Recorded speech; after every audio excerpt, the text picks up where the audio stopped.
क्या आप जानते हैं कि दुनिया की पहली मिसाइल टीपू सुल्तान ने बनाई थी? मैसूर के नवाब टीपू सुल्तान ने भारत के लिए जो किया वो आज तक कोई नहीं कर पाया।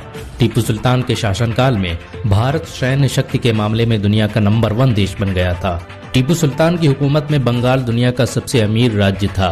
बंगाल के लोग इंग्लैंड और यूरोपियन लोगों से बेहतरीन जीवन जीते थे। 18वीं सदी ईस्वी में टीपू सुल्तान भारत के सबसे अमीर व्यक्ति थे। उनके पास इतनी दौलत थी कि वो भारत के किसी भी राज्य को 5 बार खरीद सकते थे। भारत का पहला बांध टीपू सुल्तान ने ही बनवाया था, जो आज के आरएस डैम के नाम से जाना जाता है।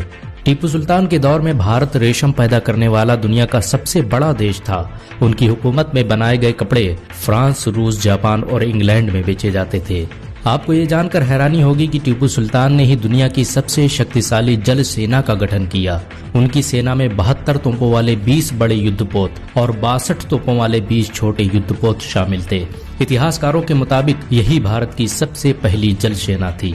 तुर्की जैसा देश भी टीपू सुल्तान को बहुत अहमियत देता था। अंग्रेजों से लड़ने के लिए टीपू सुल्तान को जब सैनिकों की जरूरत महसूस हुई तो तुर्की ने उसकी बहुत मदद की। यहाँ तक कि उसने अपने एक्सपर्ट भेजे जो भारत आकर टीपू सुल्तान की सेनाओं को प्रशिक्षण देते थे। तुर्की के खलीफा सुल्तान हामिद प्रथम ने जब मक्का और मदीना में निर्माण कार्य शुरू किया तो टीपू सुल्तान ने भी भारत से पैसे भेजे। अंग्रेजों का मुकाबला करने के लिए टीपू सुल्तान ने न सिर्फ रॉकेट टेक्नोलॉजी का आविष्कार किया बल्कि जंग करने के नए तरीके भी खोजे।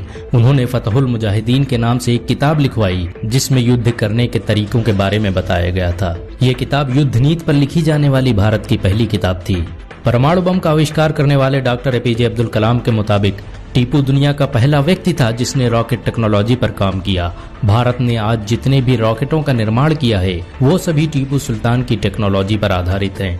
टीपू सुल्तान दुनिया का पहला मिसाइल मैन था। उसके बनाए गए रॉकेटों को देखकर ही अंग्रेजों ने रॉकेट बनाना सीखा।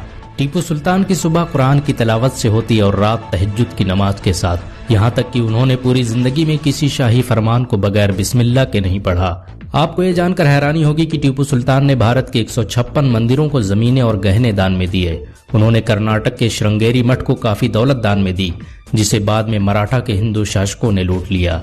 टीपू सुल्तान द्वारा कांची मंदिर में दिए गए दान को इस मंदिर में दिया गया सबसे बड़ा दान माना जाता है। उनके द्वारा दान में दिए गए 10,000 सोने के सिक्कों के कागजात आज भी मंदिर में मौजूद हैं।